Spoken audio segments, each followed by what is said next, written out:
Hello, everyone. My name is Sarah Koning, and I'm very excited and feel honored to be speaking to my colleagues today.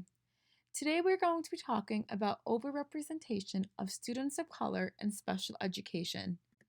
With today's presentation, the different points that we will cover include student demographics, teacher perceptions, teacher efficacy, poverty and academic performance, equality districts versus equity districts, and different facts to think about as teachers. Before we begin, I want you all to think about the term special education. Talk to a person near you and discuss what you think of when you hear special education.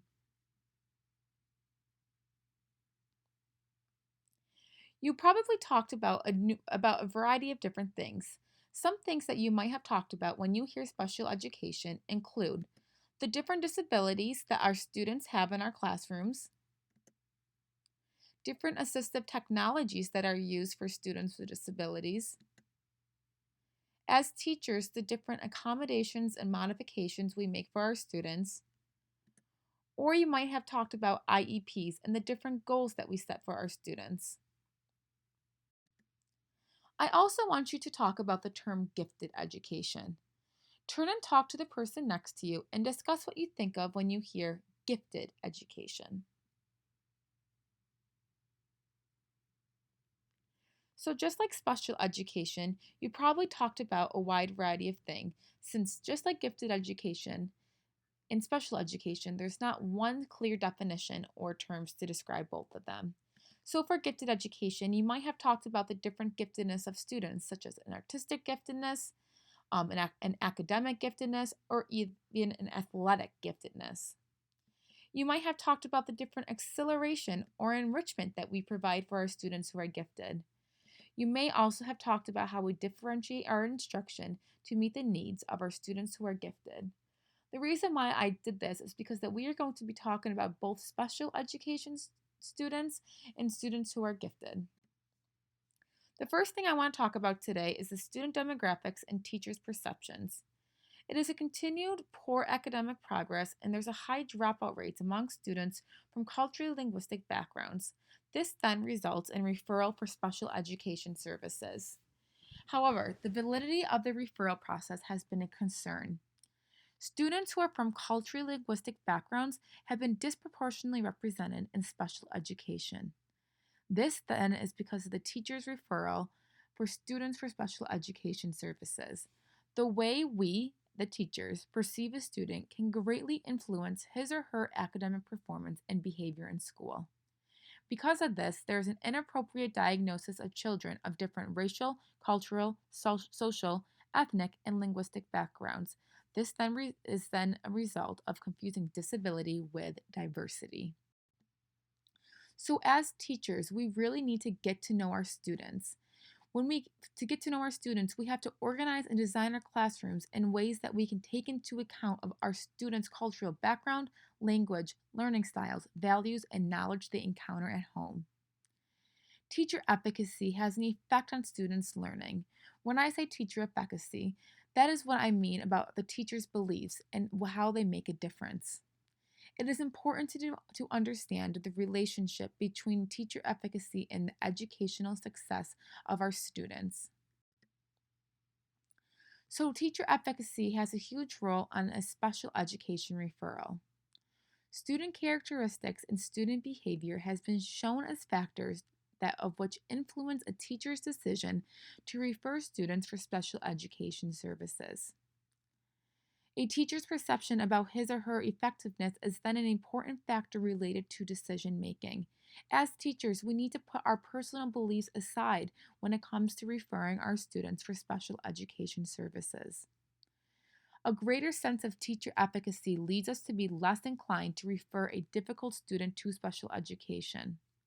Teachers who have adequate knowledge and skills do not have appropriate multicultural consciousness may not be able to become the culturally responsive teachers they wish that were to become. This then leads to the different multicultural issues. We all know that as teachers that equality can close achievement gaps and open doors to rigorous programs and classes, such as gifted programs for students who are gifted, AP classes, advanced classes that we offer in schools, and other things like that. All students are entitled to have a high in quality teachers, have access to technology, receive the same supports, resources, and much more. However, the problem here is that equality fails to consider students' context.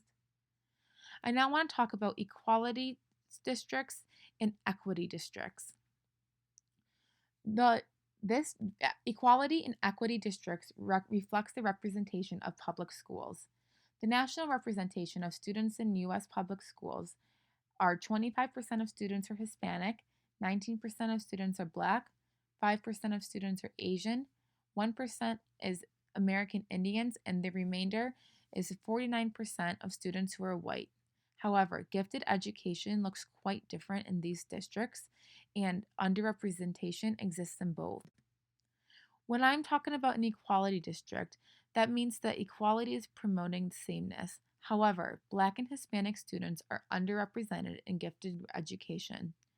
With a 25% population of Hispanic students, 16% are in gifted classes. That's almost a 40% discrepancy. With a 19% population of Black students in schools, 10% are in gifted classes. That's almost a 50% of discrepancy. Discrepancies are large and may point to discrimination. Equality districts relies on teacher referrals for screening of students in the second grade for gifted programs. If students are referred, then testing begins. It is shown that teachers under-refer Black and Hispanic students. When talking about equity districts, equity districts considers differences in students in their context or background. However, still in the equity district, Black and Hispanic students are underrepresented in gifted education. Of the 25% of students who are Hispanic, 22% are in gifted classes. Of the 19% of students who are Black, 16% are in gifted classes. The equity district supports teachers' input, but not as the actual referral agents. The equity district knows that under referral by teachers is a problem in the district, and that low income and Black and Hispanic parents also under refer compared with higher income and more educated white parents of their children. Equity district therefore has universal screening. So Ford explains different recommendations he has for an equitable change regarding eliminating barriers to recruiting and retaining Black and Hispanic students in gifted education. These include teachers targeting equity goals, adopting universal screening, adopting nonverbal measures in screening and assessment, adopting local norms, examining the efficacy of referrals and nominations by teachers and families for underrepresented groups, being proactive and aggressive to parents or caregivers from underrepresented groups to advocate for their children, and to adopt an equity philosophy. Some other facts to think about that we have to really think about as teachers with our perceptions of this is that African Americans are more likely to be suspended 3 times more than white peers. Over 70% of students are arrested or referred to law enforcement are African American. In 2013 to 2014, out of the 3,500 identified gifted students, only 322 were African American males. This is only 9.2% of the identified students. And this same year, 4,572 African American males in grades 9 through 12, of only 512 African American males were taking AP courses. There are 5,464 identified students who are in AP classes. Only 512 of them are African American males. This is only 10.6%.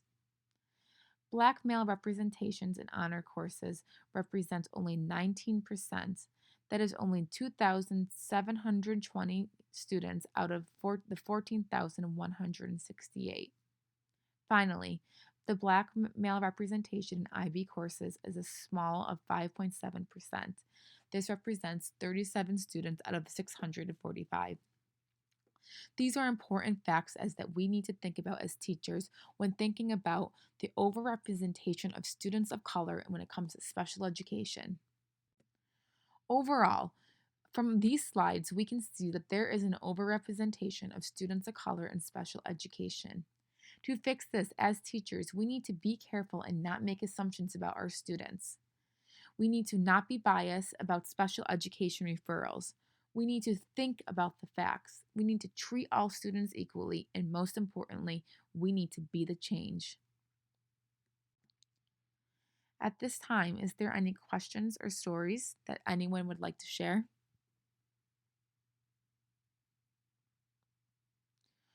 What do you think about the overrepresentation of students of color in special education? Have you heard these facts before? Are you surprised with the facts? How can you be the change?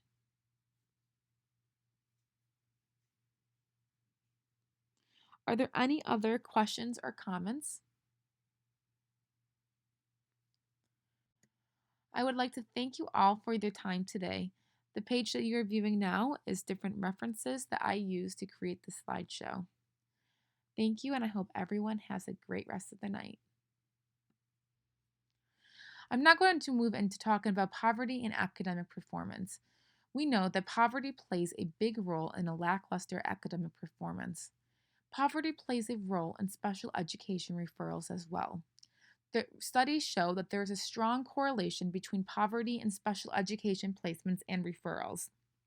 Children in poverty are more likely to experience academic difficulties. Children living in poverty tend to have more learning disabilities and developmental delays. This is most likely because of the stressful environment that they live in. What is wrong with this is that America's average scores are dragged down by the particularly poor performance of low income students, or that the advantaged kids are doing just fine. America's mediocre performance is remarkably consistent. We are seeing that students who aren't in poverty outperform poor students when it comes to different academic test scores. However, they aren't performing their peers overseas.